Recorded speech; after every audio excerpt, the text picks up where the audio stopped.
Well, hello everyone. Welcome to a new semester. My name is Clint Lanier. I am your professor for English 218. Welcome to Technical and Scientific Writing.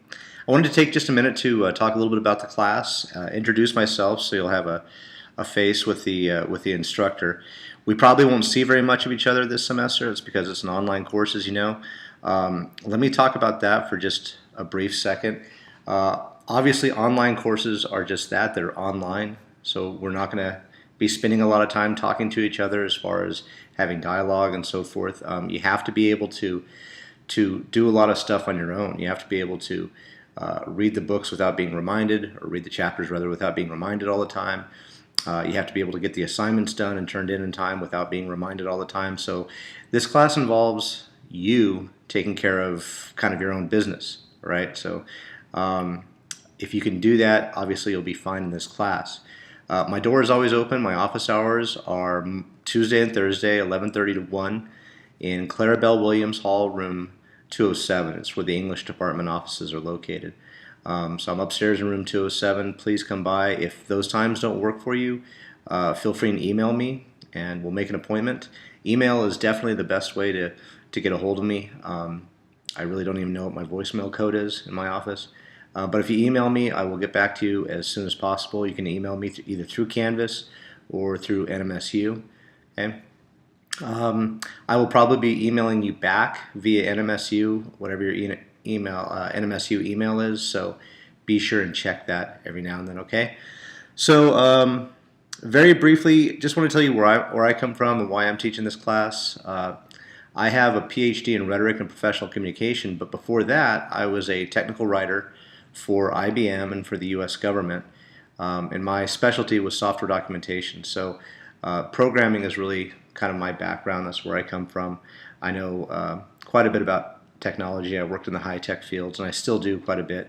Do a lot of consulting and so forth. So I'm coming at this from a very professional kind of view, and the assignments that I give are the assignments that I saw in real life. So I promise I'm not going to give you any worthless assignments that really won't help you, or things that you'll never use, okay?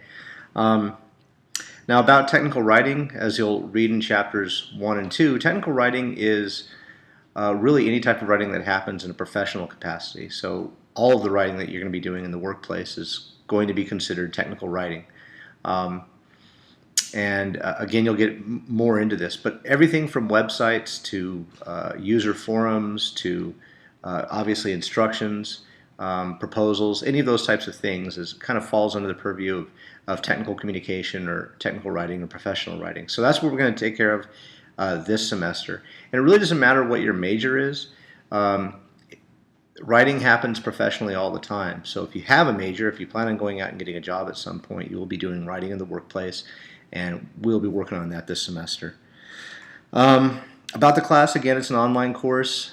There is no synchronous type of communication, so we're not going to be doing any chatting. You'll have a handful of assignments that I think are very important, as well as a handful of discussions that I think are very important.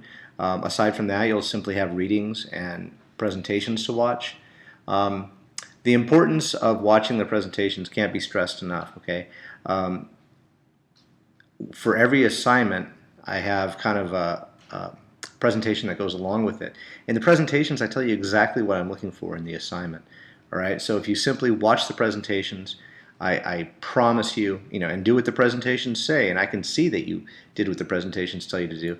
I promise you, you'll do well in this class. If you don't watch the presentations, then obviously you won't do as well. If you simply read the book, at least you'll have some knowledge. Now, the students who don't do well in this class don't read the book and they don't watch the presentation. So, I mean, it's not rocket science. Rocket science. All you have to do is watch the presentations, read the books, read the chapters, and you'll do great. Okay. For every assignment, I have an accommodating or corresponding rubric that tells you exactly how I'm going to be grading them, exactly what you need to do for every little part to ensure that you get the highest marks that you can.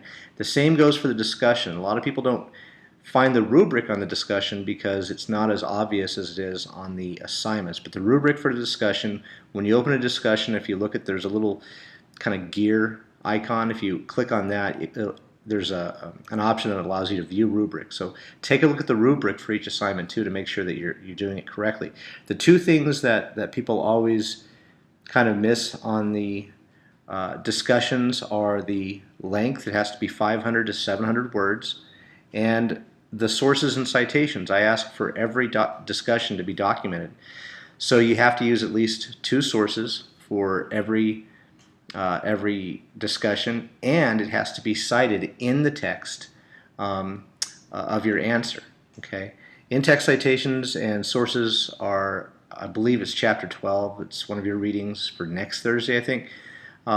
Be sure and read that, and be sure and list your in-text citations, and be sure and include 2 sources. And your book can be one of the sources, obviously.